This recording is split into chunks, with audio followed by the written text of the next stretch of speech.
I feel it. I'm back with another video, and in this video I'm doing my very first collab with my good friend. She was in a holiday spirit and she was like, girl, come through with a Mrs. Claus. I'm gonna be an elf and I'm gonna slay your face. And I was like, girl, okay, I will. And we did that. So go ahead and check out her video of her elf outfit and how she slayed my face on her channel, linked above in this video and down below in the description bar, and keep watching to see how I got my Mrs. Claus outfit going on. So let's get into this video, lovelies. So we're going to begin with making this pattern for the bustier or corset top, whatever it's called. And I had a corset top at home, a bustier top at home that I really like, so I used that as my pattern. Now I'm using some Muslim to trace it out because I don't have a dress form, so I'm just going to trace out all of the pieces I need individually for the cups and begin the process that way. I know some people are able to just take their measurements of their body and make a pattern that way, but I am not there yet. So this is how I'm going to do it. So if you don't have a dress form and you find it easier to do it this way, which is pinning like the pieces to yourself and making your pattern, then go ahead and do so. Or you can lay out whatever top you have on your table, floor, whatever, and trace out the patterns that you need that way as well. But I found it easier to get the right shape and everything while it's on myself. Now, is this easy to do? No, it's not. But it's way better than all of the other ways that I was trying. Anywho's, I got this Muslim from Joann's in the fabric linen aisle. You can just use whatever fabric you have in your house and do the exact same thing. Once I was finished tracing all of these pieces out on my body, I went ahead and took some wax paper and cut all of those pieces out individually, like you saw how I was placing it for the cups, and just traced everything onto the wax paper and added my seam allowance. Now this part was easy but hard. Adding the seam allowance and making sure you put your notches in the right place so everything match up was a little hard, but besides that, all I did was lay the wax paper, you know wax paper is see-through, right over my pattern pieces and trace. Make sure I add the right seam allowance, make sure everything lines up, and then I was practically done. So now let's get into this skirt. I'm using red stretch velvet and I folded it in half, and then I'm going to fold it in half again, basically so I'll have 4 pieces. But I'm going to place the circle skirt that I made like so long ago when I first started sewing right over it, where there's basically like no opening, so it's like where all of the folded pieces are without the opening, if that makes sense. I wish you was able to see it. I thought you guys were able to. And then I'm bringing that cut down because I'm making a high-low circle skirt, but I realized that I didn't have to do that for this reason right here. I'm gonna open it up and then I'm going to make it like high-low right here, folded a little low in the back and high in the front, then fold it back over again so I could cut my waist. Now my waist could be cut out 3 inches going around. For stretch material, your measurements will be different. I'm using the measuring tape to make sure that everything is like proper, and I could have cut a little less because like I said, this material stretched very well. But nonetheless, I repeated the same process on my tulle. So I got 3 pieces of tulle, I folded it in half, then folded it in half again, and I placed my circle skirt on there, cut everything out, and I will use a gathering stitch, so it's the longest straight stitch on your machine to gather the fabric. And then I went ahead and, well, I used a basting stitch, but I cut that in half. I took some fabric that I had already made into a strap like for a project before, and I'm gonna sew that onto each ends of it so I could just slide the tulle up underneath the skirt, the velvet skirt, the red velvet skirt. Now we're on to the top. These are all the pieces cut out and put onto the wax paper. I added my seam allowance and which way everything needs to go, and now I'm cutting it out on my lining fabric, and I'm going to do the same for my velvet fabric, which is the fabric that will be showing my main fabric. So all of these pieces you've seen me make, besides the bag is, you could literally just make a rectangle, a small rectangle that could be the back. So nothing major, nothing big. I didn't think I really had to show that because you could do whatever you want for the back. You could add a zipper to the back. I'm adding eyelets so I could lace it up, and this will be my first time working with eyelets. Anyways, back to this. I'm putting the pieces together. I labeled all of the pieces, like middle, under, side to side. They will match up perfectly how you kind of like drew it out. They'll match up just like that, and you just pin it together as you see I'm doing. The same goes for the cups. Now, if you have a bust area, you're going to have to be careful on how you line up your cups, but because I don't really have any boobs, no bust, mine's just kind of lay right onto each other, kind of like a straight line, so I don't really have too much lining up. So now that everything is pinned together, we're going to go ahead and sew them down with a straight stitch. Even though this project I'm working with stretch fabric, I sewed everything with a straight stitch because I don't really need the fabric to give at all. I need it to be as stable as possible, and as you see, I'm using my pattern to make sure I'm using the right seam allowance. That is very, very important. Once I got all of my pieces sewn up, I'm gonna go ahead and just top stitch my seam allowance down. It just gives a nice look, and it prevents your fabric from unraveling too much in the back if it does do that. My velvet doesn't because, like I said, it's stretch, but my lining will. Now it's time to add the top part of the cup to the cup and I'm gonna go ahead and sew that with a straight stitch. And once I sew that down with a straight stitch, you're gonna see me go ahead and top stitch the seam allowance down as well.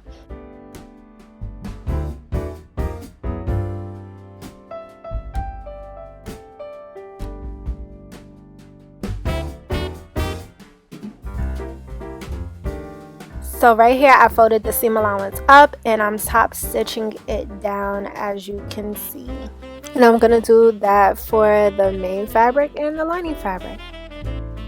So now it's time to add the cups to the rest of the top front, and I'm starting with pinning it in the mid-two to make sure both of those seams line up. It is very important that those seams line up. Okay, it just gives it a very nice sleek look. So here's an up close on how I do it. I just kind of like rotate the cup around so it fits, and I start at the middle and I do the same for both sides. And I also sew it down that way as well. I'm using a straight stitch. Again, I start in the middle. So you see clips on both sides is because I'm starting in the middle. I make sure I pull all of the fabric that does not need to be catched out of the way so that I can sew this without it bunging up or fabric getting caught that does not need to be caught. I go ahead and flip the top around, and I go ahead and sew the other side going up for the cup, and I do that for my lining and main fabric.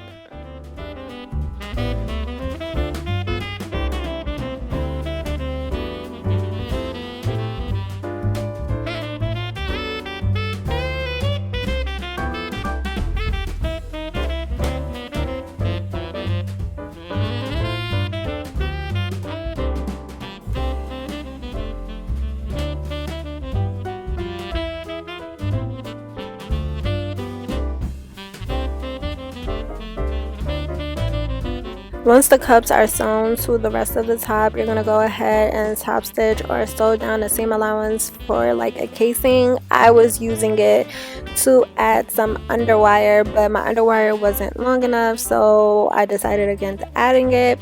But either way, it still gives a nice look to the top to sew down that seam allowance. I'm sewing it on the lining towards the cup, but you can sew it away from the cup if you like as well. It really doesn't make a difference. It'll still give the same effect. Once I finish doing that, I'm gonna go ahead and sew down my padding. I got my padding out of a swimwear bikini top, and I'm gonna add my boning. Now for the casing and the boning, you do not want it to reach the bottom of your top. You want it to stop a little bit above the bottom of your top. It leaves room for hemming and all of that good stuff. You do not want to sew over your boning. Once you finish sewing your cups and your casing for your boning down and add your boning, you're gonna go ahead and add the rest of the pieces to your top, which is the back pieces. I'm gonna sew it down with a straight stitch. I'm gonna do the same for my main fabric and my lining fabric. Once that is together, I'm gonna put my right sides facing my lining fabric towards my main fabric, and I'm gonna sew those together with a straight stitch. I'm starting in the middle to just make sure everything lines up. It's important that things line up. I'm not gonna sew the bottom just yet for my top because I want to top stitch my lining fabric, the seam allowance to my lining fabric, and I want to cut off all the excess fabric that is not needed. The importance of sewing the lining fabric seam allowance to my lining fabric is because it will allow the lining to go straight to the back when you turn it inside out. So your lining fabric is not trying to peek through and show through when you have the top on. It just stays in the back.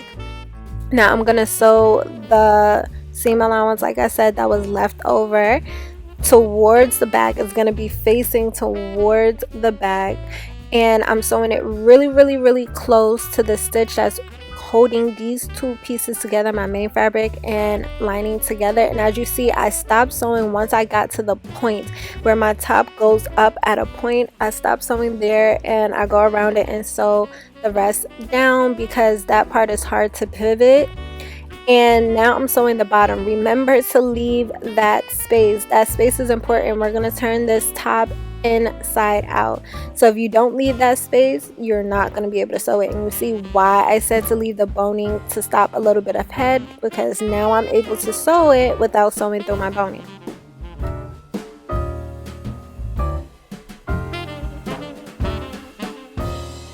We're turning the top inside out, and this is how the top looks. Now mine have a point, so I made that point stick out. Yours may not, depending on how you traced out your patterns or what you would like your top to look like. And it's time to add the grommets. So I'm placing where I want my grommets and how many I want to use, and I'm gonna go ahead and transfer whatever I put on one side to the other so everything is matching.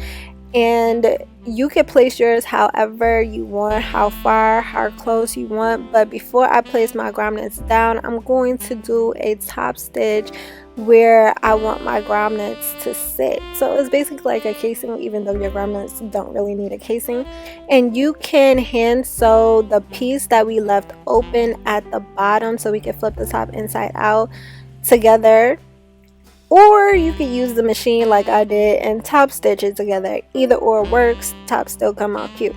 Now for these eyelets, you can watch a tutorial on how to put eyelets together. It is kind of easy basically. So you make a hole, not too big that it's too big for your eyelet to fit in nicely. It needs to be snug around the eyelet piece. You put it together as you see I'm doing here. The long piece goes on the right side of the fabric and the shorter piece goes at the back. You place it together, you give the little piece that they gave you, you hammer it down, that's it. Basically your eyelet is done, and you do that for both sides. Top complete, yay! And you can use whatever you want to lace it. Now I was gonna add sleeves to this bustier top, but I didn't have enough fabric for the sleeves that I wanted to make, so I decided to go ahead with this top. It's basically those really extreme crop tops, so it stops above your bust line. Those joints are so cute with certain tops and like the way certain people style it. I think it's so cute, and I always wanted one, but I was like, I'm not paying the price for that little itty bitty top. Like, ain't even no fabric to it. Why am I paying so much for that top? So this was like the perfect opportunity to go ahead and make it myself and see how much I really like it without paying so much money for it. And I think it came out so dope. So you saw how I used the wax paper to make my pattern, and I used that pattern to make the front and back of the top. And I'm gonna sew the shoulders together first. with a straight stitch. You could use a zigzag stitch or you could serge it, either or works. And then I'm gonna cut out my neckline because I did not do that. Remember, I used the bag to make the front, so I gotta make the front a little lower. And then I'm using the biggest part, the opening that was the biggest part was where the sleeve needed to go, so I pinned the sleeve on and sewed it down with the serger. And then I'm gonna pin the sleeves together, making sure the seams match up for the side and for the sleeve. And as you see, there's not too much side of the shirt, but you sew all of that down together with a zigzag stitch or your serger. And this is how the top is looking. I'm gonna go ahead and hem the bottom and the top. Now for the top, I decided to add a neckline. I went with like a mock turtleneck, and I just measured the neckline of the shirt, went ahead and cut me out a strip of fabric, sewed the ends with a straight stitch to make one whole like circle. Once sewn together, I folded it in half and I matched up where each side will go nicely with the shoulders in the front and the back, and I pinned it to the neckline of the shirt. And then I'm gonna go ahead and sew that with my serger or zigzag stitch.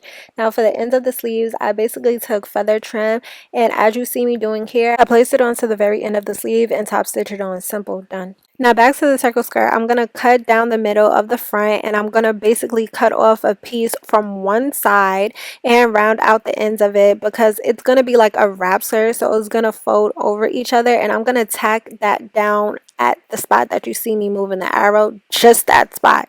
Just gonna tack that fold over together, and I'm gonna add my waistband. I measured my waist and I cut it out 1 inch shorter. I sewed the ends together, and I basically are going to put it onto the skirt. Now I did it that way because my skirt has stretch, so I needed to be able to fit snugly around my waist and stay up on my waist. Once I finished doing that, I went ahead and add my fur trim to it, and I top stitched that down as well. And now I'm done. So make sure you check out my homegirl's video of her elf outfit.